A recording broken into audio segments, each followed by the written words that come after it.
Bonjour, je suis ravi de vous retrouver pour cette émission que j'ai intitulée Le choix de la tendresse pour un Noël en amoureux. J'ai vraiment voulu le faire pour vous. Alors j'ai pris quelques notes, je vous proposerai 10 choix pour que votre Noël soit particulièrement marquant en amoureux, même si vous vivez quotidiennement ensemble, vous allez rencontrer votre famille, vos frères et sœurs, peut-être des cousins, des neveux, même si le nombre est limité à 6 sur la demande du gouvernement, mais que pendant ces temps où vous serez à plusieurs, mais avec vos parents, vos beaux-parents, que vous arriviez à sélectionner des actions, des attentions qui vont donner à votre couple un petit plus, un élément tout particulier qui va dans le sens de cette tendresse. Alors j'en ai noté 10, que j'ai là sous les yeux. Le premier consiste à se retrouver à deux, en ayant conscience que quand vous vous retrouvez avec vos parents ou avec vos frères et sœurs, vous avez des automatismes qui reviennent et qui font que il y a un petit peu du conjoint qui s'efface pour laisser place au grand frère, à la grande sœur, au petit-fils ou à la fille. Et je voudrais que dans ce premier temps, vous soyez conscient de ce naturel qui revient et qui a tendance à privilégier du coup la relation avec l'autre qui n'est pas du foyer, parce que vous voyez pas vos frères, votre sœur tout le temps, vous voyez peut-être pas vos parents régulièrement ou vos cousins, et du coup le couple passe un petit peu à un second plan. Et combien de conjoints disent quand tes parents sont là ou quand tes frères sont là, j'existe plus. Voilà, premier choix que vous pouvez faire de tendresse pour un Noël en amoureux, c'est de faire exister votre conjoint, de laisser exister votre conjoint pendant que vos frères et sœurs sont là. Une manière peut-être, frères et sœurs ou parents, une manière aussi de dire à votre conjoint, ou de dire aux autres qui sont présents, tu vois, mon conjoint, c'est un privilégié, il a la première place. Vous pouvez aussi le manifester avec vos enfants, montrer à vos enfants que votre conjoint a la première place. Vous pouvez vous dire, mais c'est pas normal, je voudrais que mes enfants comprennent qu'ils sont les plus importants au monde, et combien de conjoints j'entends dire ça, de parents dire, pour moi, les êtres les plus importants qui existent au monde, ce sont mes enfants. C'est beau à entendre. Mais vous savez que vos enfants bénéficient du privilège que votre conjoint soit la personne la plus importante au monde, parce que ça participe à fabriquer chez lui une image du couple, une image de l'équilibre, une image de l'amour véritablement, sans pour autant être au détriment de l'amour qu'il reçoit pour lui, parce qu'il est en mesure de comprendre qu'il y a des nuances, des différences d'amour, et que l'amour, c'est pas... si j'ai 100% d'amour, je vais en mettre 20% pour l'autre, 32% pour l'autre, etc. Non, on a du 100% possible pour tout le monde, pour le conjoint, pour les enfants. Et c'est important de montrer à son conjoint qu'il est le privilégié, de montrer aux autres que le conjoint a une place privilégiée pour soi, une place que personne d'autre ne peut prendre. C'est pourquoi j'ai proposé cette première élément, ce premier choix, ou plutôt, c'est la raison pour laquelle je propose cela en tout premier. Montrer à quel point le conjoint est prioritaire, privilégié sur tout ce qui existe sur la planète. Deuxième choix que je vous propose, toujours dans cette dynamique de choix tendresse, c'est un choix qui consiste à supporter votre conjoint devant les autres. Vous n'êtes pas surpris de ce que je vais vous dire.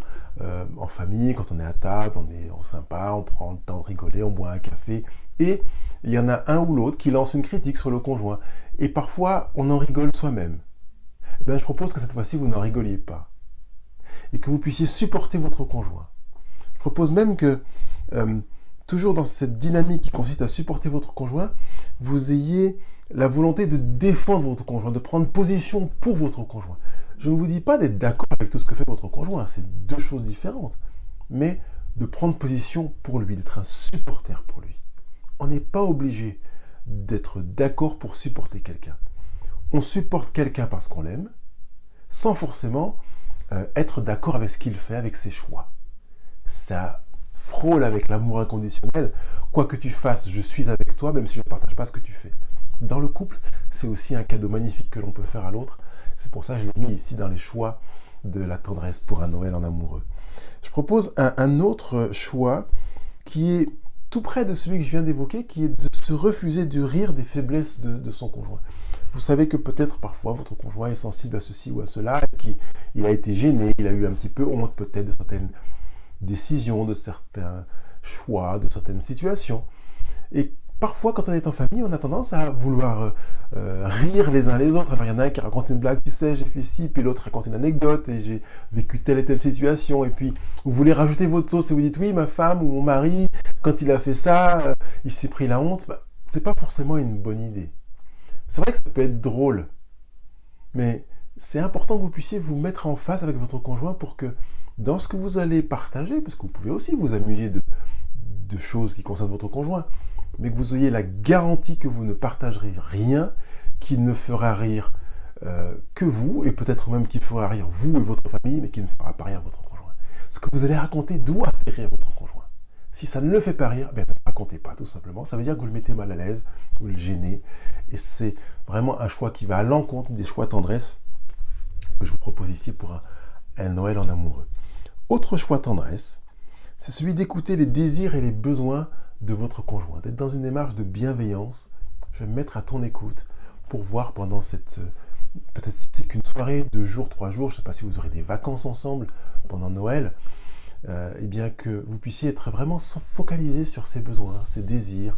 Peut-être que ce sera l'occasion de vous mettre davantage au service de votre conjoint, que vous ne le faisiez jusqu'à maintenant. Peut-être de lui dire, écoute, aujourd'hui c'est congé pour toi. C'est moi qui m'occupe de la maison, des enfants, des courses. Dis-moi, qu'est-ce que tu voudrais manger demain? C'est moi qui cuisine. Je ne sais pas ce que vous voulez faire. Ça peut être un massage, ça peut être quelque chose qui pèse à votre conjoint. Évidemment, ne lui enlevez pas une partie plaisir. Si son plaisir est de faire les courses, ne lui enlevez pas, ne lui proposez pas de le faire à sa place. Mais quelque chose qui lui pèserait et que vous prendriez à votre charge pour lui offrir ce cadeau du temps qu'il pourrait prendre pour lui, bien sûr. C'est difficile pour l'instant dans cette période-là d'envisager de lui proposer un spa, un hammam. Tous ces endroits-là sont fermés à cause du confinement. Pour ça, je propose quelque chose qui soit vraiment à une échelle qui tienne compte de notre réalité du confinement que nous vivons actuellement avec les limitations qui sont imposées par nos autorités. Un autre choix plaisir, un autre choix tendresse pour votre Noël en amoureux, en couple, même si vous êtes en famille avec des invités et du monde, des amis peut-être, eh bien c'est d'accepter que le cadeau que vous allez faire à votre conjoint ne lui plaise pas. Faire un cadeau, c'est un risque. Et je suis bien placé pour vous le dire, parce que en tant que parent, j'ai 2 enfants qui ne fonctionnent pas du tout de la même manière. J'en ai un des 2 qui aime beaucoup les cadeaux surprises, c'est-à-dire qu'on ne lui dise pas ce qu'on va lui offrir, et puis il y en a un des 2 qui dit, moi j'aimerais bien, je préfère qu'on me demande mon avis avant de m'offrir un cadeau. Je ne sais pas comment est votre conjoint. Peut-être l'un, peut-être l'autre. Il ne peut pas être les 2. Mais quel que soit le cadeau que vous allez faire, vous intégrez que c'est un risque. Et parce que c'est un risque, vous savez que il peut ne pas être ravi de ce que vous allez lui offrir. Mais le risque, il est inhérent à l'amour. Ce n'est pas parce que votre conjoint n'est pas heureux du cadeau que vous lui avez fait que vous avez fait une erreur ou un mauvais choix. Vous avez tout simplement besoin d'apprendre davantage sur votre conjoint. Alors prenez ça comme une opportunité. Et puis à l'inverse, si votre conjoint vous fait un cadeau qui ne vous plaît pas, eh bien ayez le courage, l'honnêteté, la tendresse et l'amour de lui dire que le cadeau ne vous plaît pas. En vous disant qu'en réalité ce n'est pas parce que le cadeau ne vous plaît pas que vous ne vous sentez pas aimé. Déjà vous pouvez faire ce travail sur vous, mais aussi de pouvoir apprécier le geste d'amour, d'attention de votre conjoint, tout en étant en mesure de lui dire que l'objet qui est dans son geste, le cadeau, ne vous satisfait pas. Vous pouvez le faire avec beaucoup de tendresse. Je ne dis pas, c'est pas vraiment l'occasion d'envoyer bouler votre conjoint en disant mais t'as rien compris, ton cadeau c'est nul. Je vous propose de la tendresse, je vous invite à de la tendresse dans votre manière de vous exprimer, dans votre manière de l'accueillir et peut-être dans votre manière de la regarder. Et on y viendra dans quelques instants sur le regard. Donc acceptez le cadeau qui vous déplaît ou acceptez de dire que le cadeau vous déplaît avec tendresse et beaucoup d'amour. C'est une manière en passage de dire à l'autre que vous l'acceptez et que vous l'aimez comme il est. Et en même temps, quand c'est vous qui êtes mal à l'aise avec le cadeau qu'on vous a offert parce qu'il ne vous plaît pas, c'est d'accepter que votre conjoint vous aimera comme vous êtes, même avec ce qu'il fait qui ne vous plaît pas. Ça fait partie de l'amour aussi. On ne peut pas plaire en permanence quand on aime. Et la personne que l'on aime ne peut pas nous plaire en permanence. C'est vraiment une opportunité pour apprendre à se connaître davantage en couple que de jouer ce jeu de la vérité, où je vais être prêt à accueillir ta vérité, et puis je vais être prêt à te partager ma vérité. Allez, un autre choix, tendresse à vivre pour Noël en couple, même s'il y a du monde, comme je dis, des amis, des familles, des copains, eh bien, c'est d'inventer une escapade câline. J'appelle ça l'escapade câline. Ça veut dire que, même s'il y a du monde, vous pouvez, sans bouger de place, vous êtes à table, vous pouvez avoir un petit geste, là vous ne voyez pas mes pieds, mais un petit geste, où je fais du pied, comme on dit en français, à mon conjoint. Ça peut être une main, ça peut être un regard, ça peut être un clin d'œil, ça peut être un toucher, lui prendre la main à côté de moi sur la table, juste pour, d'une part, lui montrer qu'elle est vraiment particulière ou qu'il est vraiment particulier pour moi, et puis également pour dire aux autres que mon conjoint est particulier pour moi. C'est important pour mon conjoint comme pour les autres. On revient à un élément que j'ai donné tout à l'heure, c'est une place particulière, une place de privilégié. Eh bien, je vais te montrer que tu as une place privilégiée. Donc, sans bouger de ma place, en étant dans un fauteuil, en étant à la table, que sais-je, eh bien, je peux montrer cette démarche. Je disais les pieds sous la table, mais ça peut être si je suis dans un salon, un déjeuner dînatoire, je peux simplement mettre mon pied sous le pied ou sur le pied de mon autre conjoint, ou l'inviter à mettre sa jambe sur la mienne. Bon, comprenez la démarche, faire preuve d'un choix de tendresse pour montrer à mon conjoint qu'il est important, qu'il a une place toute particulière, et puis aussi montrer aux autres que la personne qui est à côté de moi a une place unique et exceptionnelle. Et puis, le choix suivant, ce sera de le regarder dans les yeux. Je vous avais dit qu'on y reviendrait. Je sais que quand le train-train de la vie file à toute allure et qu'on se croise, on se recroise, on a parfois l'impression qu'on passe du temps ensemble, mais pas forcément du temps de qualité. La quantité et la qualité sont des éléments qui sont différents et que certains couples ont besoin d'apprendre. Là, je propose de vraiment plonger un regard de qualité dans celui d'un conjoint. J'ai écrit une émission et j'ai enregistré une émission sur ce sujet. Vous pouvez l'écouter sur le blog Couple Heureux, avec cette idée de regard profond que l'on va plonger dans son conjoint, finalement, où on va rencontrer son âme, son cœur, son intérieur, et pas forcément que son enveloppe, où c'est pas seulement un regard utilitaire, passe-moi le sel, qu'est-ce que tu as fait aujourd'hui, ça s'est bien passé, oui. Vraiment un regard sur lequel on va prendre le temps, on va se poser. Ce qui est tout à fait opportun quand il y a du monde. On est là, on discute, on déjeune, on dîne, on prend un café, on prend le dessert, on prend la bûche, on est en train d'échanger, et tout à coup, comme si, vous savez, comme dans les films, vous baissez le son du général, et vous plongez votre regard dans celui de votre conjoint, et vous avez l'impression d'être tous les deux suspendus dans le temps. Le temps semble ne plus s'écouler, vous êtes là, suspendus l'un avec l'autre, dans un échange de cœur à cœur spécial, unique. Si les autres vous voient, tant mieux, ce sera encore l'occasion de montrer que votre conjoint est quelqu'un de particulier, d'unique et de privilégié, ce qui revient au premier point que je vous ai proposé, au premier choix que je vous ai proposé. Le choix suivant, c'est le choix de jouer à deux. Alors, vous allez jouer en famille, et je sais que parfois, dans des équipes, on peut se retrouver dans la même équipe que son conjoint, ou parfois dans l'équipe adverse de son conjoint. Eh bien, pourquoi ne pas vous jouer en allié avec votre conjoint à un jeu sur lequel vous allez jouer peut-être à deux, même s'il y a du monde, s'il y a du monde, vous jouez en équipe évidemment, mais même pendant ces fêtes, vous allez prendre du temps pour jouer à deux. Mais si vous avez du monde et que vous jouez en équipe, bien vous pouvez opter pour le fait de vous mettre dans la même équipe, d'être en allié. Allez, on va se mettre ensemble pour jouer ensemble et faire corps. Je sais que certains conjoints ont la difficulté parce que leur conjoint n'est pas super fort à ce jeu et que du coup ils vont perdre. Mais qu'est-ce qu'on s'en balance? Parce qu'en réalité, l'objectif du jeu n'est pas de gagner, même si c'est écrit sur le papier du jeu, dans les règles du jeu. L'objectif du jeu, c'est de cheminer ensemble, d'avoir une expérience géniale ensemble, une expérience d'excitation, de plaisir ensemble. Donc, focalisez votre attention sur cette expérience-là, au lieu de vous centrer, focaliser en vous disant, mais si je joue avec lui ou avec elle dans mon équipe, je risque de perdre. Et puis si vous choisissez d'être dans l'équipe adverse, eh bien vous pouvez aussi jouer sans vous moquer, évidemment, parce qu'on a dit qu'on ne va pas jouer dans cette dynamique-là, mais jouer avec la connaissance de l'autre pour évidemment ne pas le blesser, mais pouvoir en rire et avoir une connivence tout en étant adversaire. On peut avoir une connivence tout en étant dans l'équipe adverse. Parce qu'adverse, ça ne veut pas dire ennemi, c'est un jeu. Donc vraiment pouvoir se rapprocher, jouer, se bichonner, se taquiner et s'aimer avec tendresse, même en étant dans une équipe qui n'est pas la même. Voilà, c'est ce que je vous propose de faire.